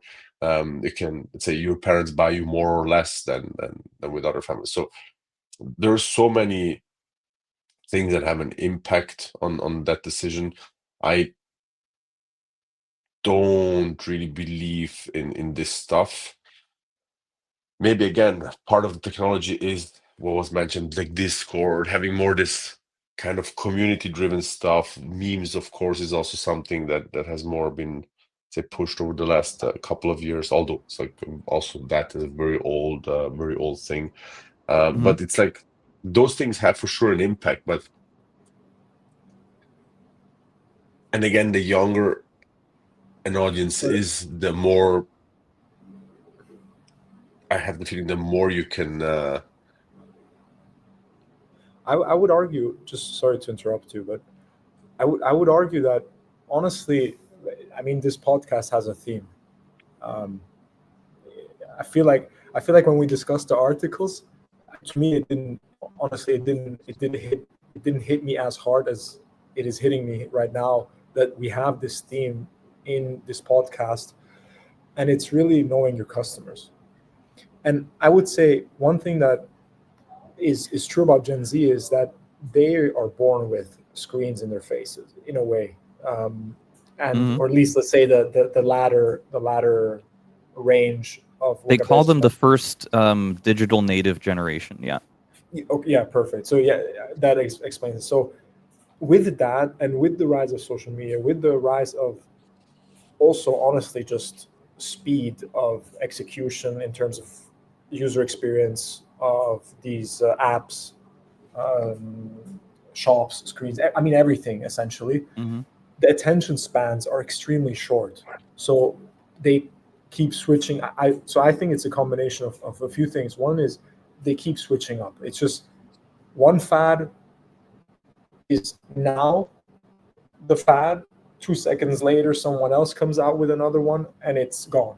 Your favorite streamer does something and doesn't follow a trend that someone else followed or that is hyped, you go away from it. Like, there's a lot of movement. So Mm-hmm. there's a lot of switching around. And the other thing is, honestly, again, it's knowing your customer. What you read before of the article that's 100%, like that literally straight up says that is we had no clue who we were speaking with, as they quote, we didn't speak their language. Well, yeah, you didn't know who your customers were, so you clearly didn't translate your idea into their language. And honestly, that might also be due to the fact that with Gen Z being a younger generation, they're not even in the positions to pitch those ideas that speak exactly to them. If you're, or at least I would assume that if you're in businesses that are even able to pitch something like that, where it is even a possibility that a business can have that kind of marketing campaign with a famous celebrity and say their little rhyme and whatnot, it's a big enough business that they've been around for a while, I would assume. And the decision makers, or maybe the idea creators that came up with that idea, probably aren't Gen Z. They're probably a few generations older or one generation older, and they aren't as deep in, let's say, the meme culture, or as deep in the social shopping, and aren't so deep into it that they even know how to know their customer. I mean, that is what Gabriela was also arguing before, is doing that deep research into your customers would be the first step into actually offering them the best kind of loyalty system, mechanism, however it may look, honestly, however it may look. Doesn't, because I think, as the article mentioned, the girl that quoted, "This feels more me," or they're chasing the next collab. It doesn't matter to them so much if I get a 2% cash back on my purchase. If that product wasn't in a collab with my favorite streamers, I don't really care about it. If you do the deep research, or even better, if you are Gen Z and you're giving and pitching those ideas, you would exactly do that. You're like, hey, we need to collab this product with that streamer on that platform on that day, because that's when our audience, our customers, or whatever it is that your product is tuned in that moment. And this is who they follow. This is who their, let's say, key opinion leader is, without wanting to mention KOL as a term, but this is who they follow. This, if she's wearing that on a stream, everyone's going to buy it,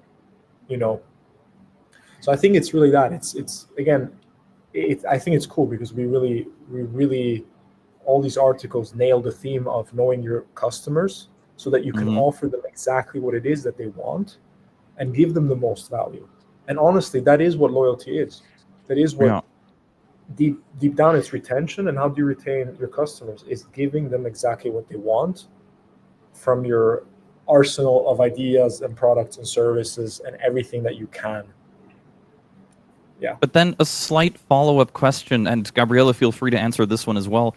Why has it taken then some of these companies so, I guess, long to actually then start implementing some of these more personalizable, more authentic sort of practices, like L'Oreal's program to micro-influencers and everything? When we read about it, it seemed pretty novel. It seemed pretty new. For that to happen in 2025, is it because now, kind of like you said, Gen Z is actually starting to grow up and make money, and therefore they're becoming like a more relevant audience? Or is there something else at play? Or is it just that they're maybe a bit slower to adapt? I think Gianluca already said it. Oh, sorry. I just want to give a quick answer and then let you elaborate.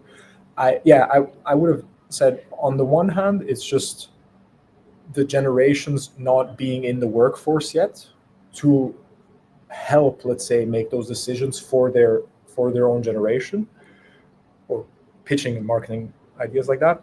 And also, it's just the natural.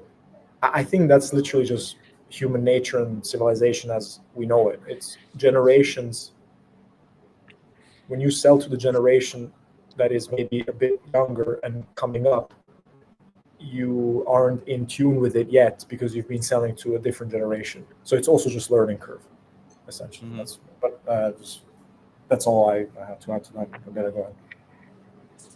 I just want to say that you already answered the question, I think, before. I mean, most of these companies, you have people that take major decision and strategic decision, etc., that are way older than Generation Z. So most executives are older than 30 years, so they don't belong anymore to Generation Z. So much more difficult to have a feeling of that generation. And on the other side, they don't deep dive enough to actually understand their customers. I think it's really a mix of that. And one thing to not forget, like with 15 or 16, you maybe get some money from your parents to spend on different things, but like the big stuff, you still have to convince one of your parents to actually buy it for you.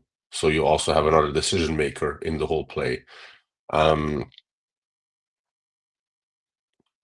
that, I think that's a bit of a mix between having those companies then delaying a lot of activities to the point that it's almost late.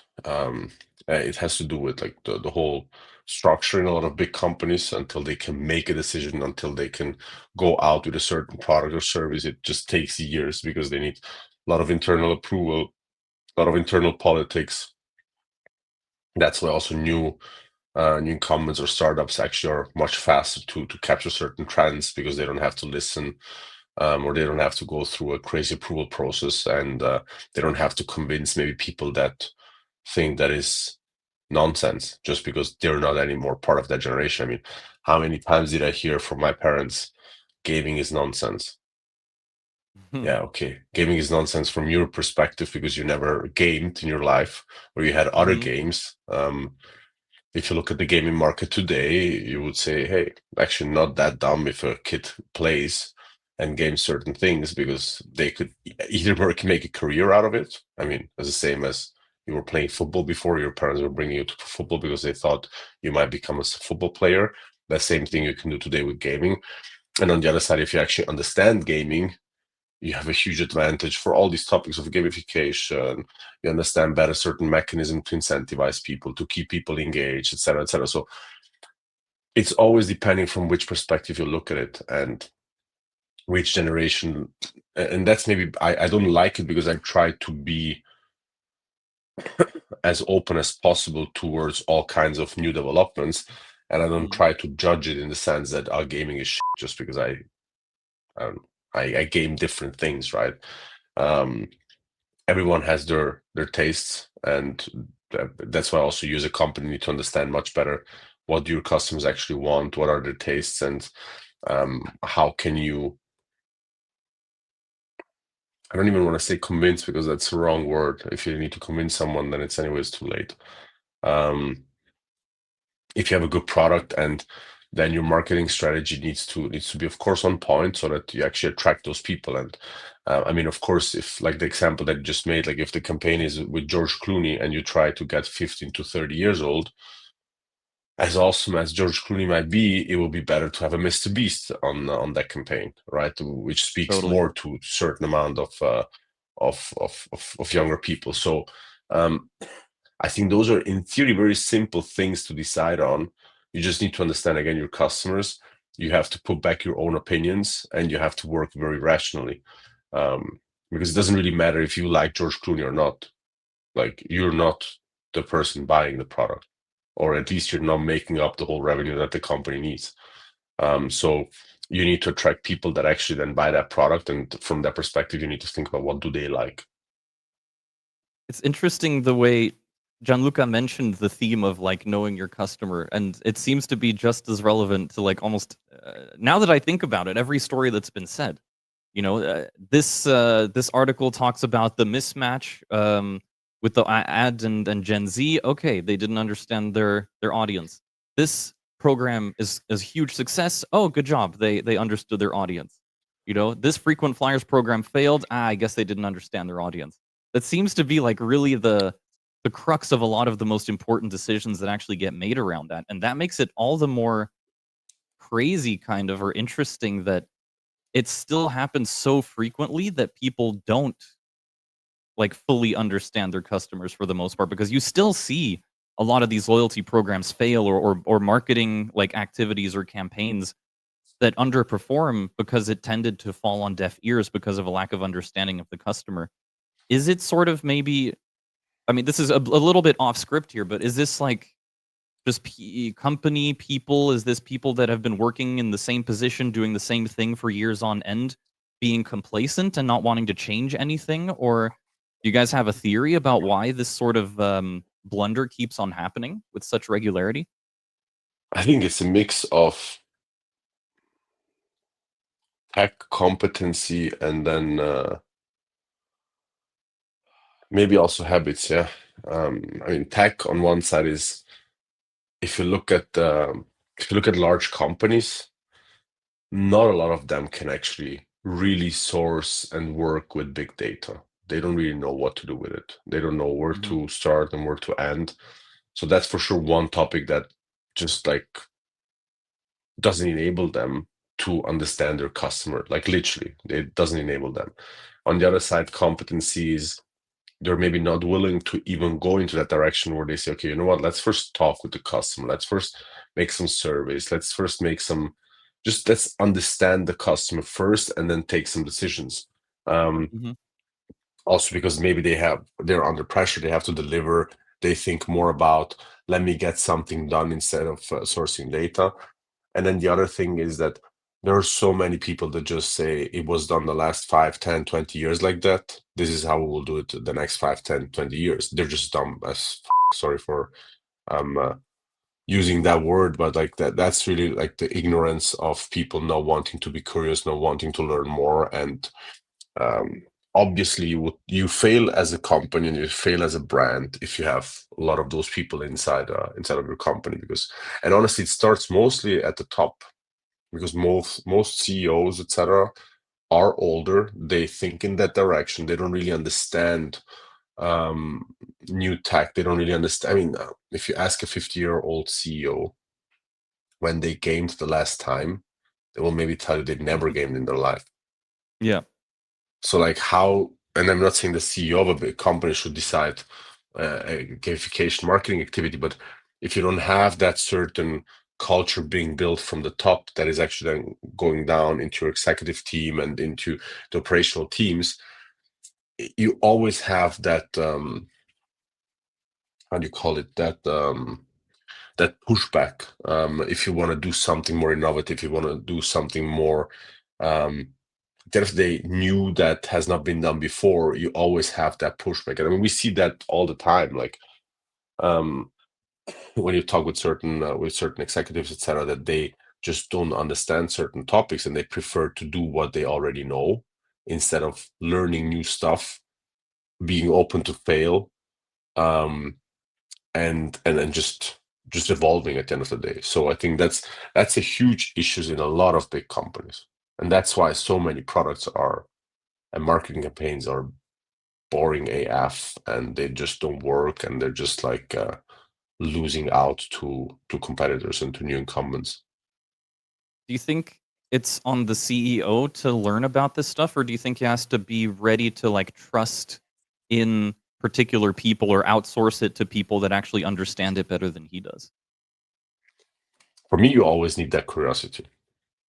It Mm. starts with you. You can't just say, let's do more games, and you never touch the game. Like, why?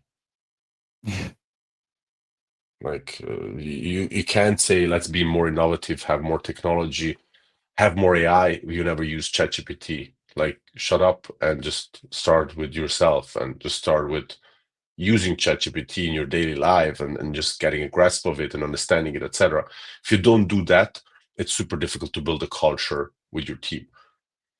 So Mhm. I think it really starts. It's not that the CEO has to tell the marketing team do a gamification campaign, but you have to at least understand new generations, new cultures, new trends, new technologies, new things. Just have to be curious at the end of the day, learn new things. And that should be the main topic of your culture, that people always, that they never get lazy and never think about, and this is, again, most of the companies think like that. Okay, we always did it like this. It always worked. Why change now? I mean, this is one of the biggest topics in companies. Like, it always worked. Why should we change now? And most Yeah. of them don't really feel, because the change goes very slow. And then at a certain point, it is like, it goes really up. Same with AI. A lot of companies don't really feel the urge now to implement different AIs for their processes and for their businesses, because they just don't feel yet the pain. But those will be the ones that when they lose out, then they start actually then using it or trying to use something to just keep up, and then it's always too late. So it's that mix between, you need to try early, be able to fail, be curious, want to learn more, and not being in the let's say, in the logic of, okay, we did it always like this, it always worked, and we don't want to change. And then suddenly you come to a point where you actually have to change, and then 99.9% of the time it is too late to change, and you will just lose out. Hmm. Yeah, and I think no one leads by example in that case better than you do, actually. Just to toss a little bit of flowers, but when it came to the AI topic, for example, like I think you were the first person that I like that sort of had me realize just how much you can actually do with it. When you were mentioning, first of all, in meetings, just that people should generally try and implement more like AI use into their day-to-day activities to optimize it, to make it a little bit faster and more efficient.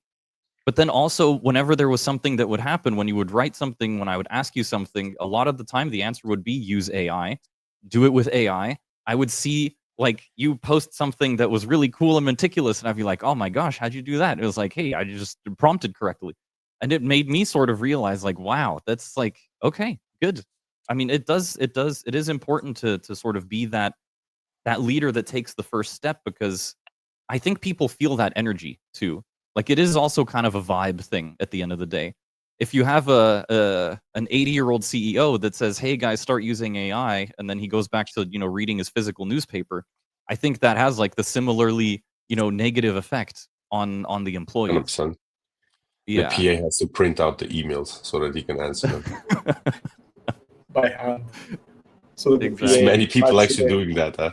Many people doing that. Crazy. Crazy. Crazy. Are you in the same boat, Gianluca? The curiosity aspect? I feel like that's I pretty print these important. emails out. Are you in the same boat? Yeah. I mean, they do say lead by example for a reason, right? So I think that's very important. And Mhm. I would say yes, it takes it takes curiosity and willingness to learn on all levels. And I think that's why sometimes these shifts are slow. In the case of the article example, I think it's an excellent. I mean, we don't have so much background on how that pitch actually unfolded in the meeting, Mhm. but I'm pretty sure it's a mix between maybe the company doing it in that way for years and having seen success, and now Mhm. realizing that also the generations shift. Sometimes it was older generations that were purchasing the products, and now it's maybe a younger generation that's purchasing the products, and therefore they basically notice, okay, what we're doing or what we've been doing hasn't been working. And that is partially also the curiosity of the management team or the leadership team to say, how is the world shaping up now? What are the things that are working, or what are the things that are being used? How I think Gabriel also put it correctly, and I would have said to your question that you had before is, why is it so difficult to offer your customers exactly what they want, when all you have to do is understand your customers? And why do so many businesses still have a hard time with it? I would also say it's because it's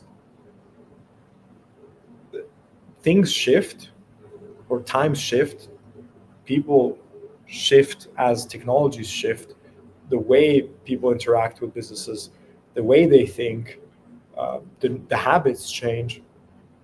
All these things are shifting, and if you're not curious on all levels of the business, whether it's starting with the CEO, I agree, starting with leadership, but also to the intern, if no one is curious enough and they're just doing what they've been told, doing what they've been doing, of course you're never gonna pick up on the cues when your customers potentially change, or whether Mhm. you're expanding to a new customer segment.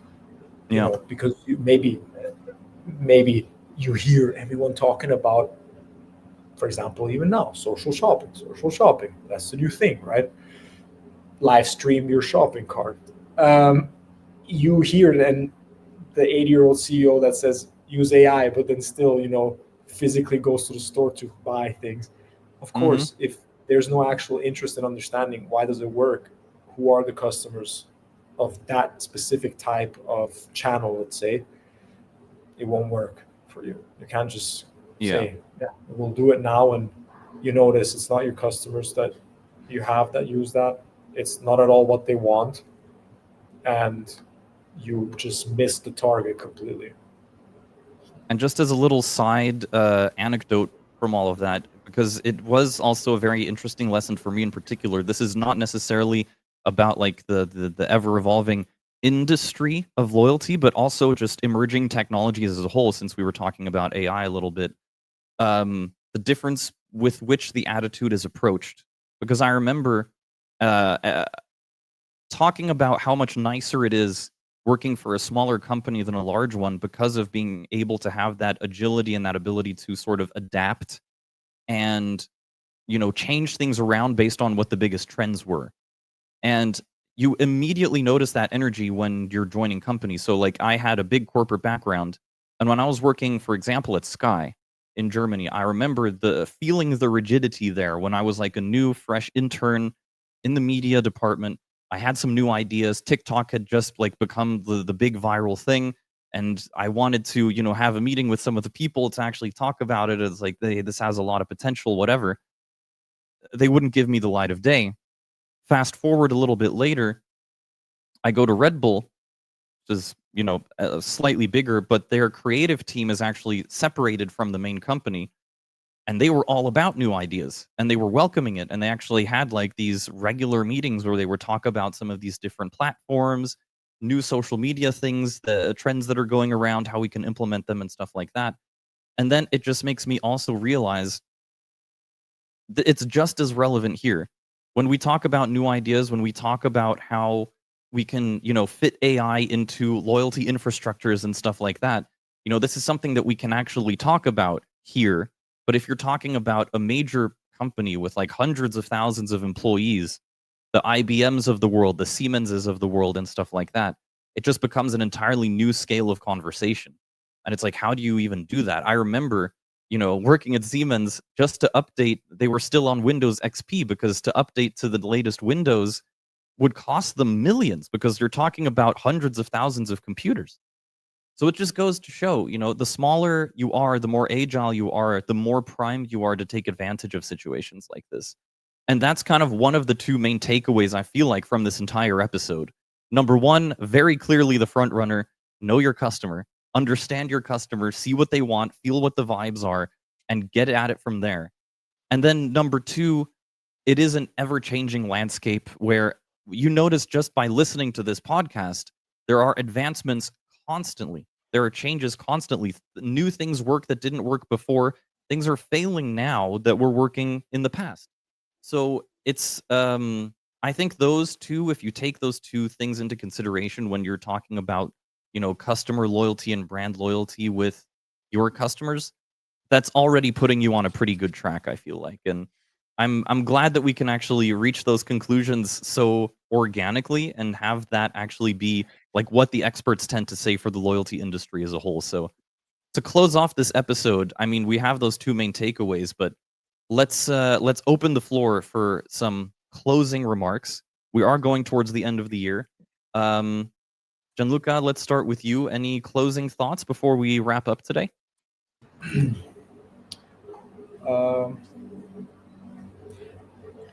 No, I would say honestly, it was an awesome episode. I loved that the theme was so well represented in all three articles, and I feel like before the episode I didn't realize that quite as much, but now going through it, I think it's beautiful how it really comes down to that.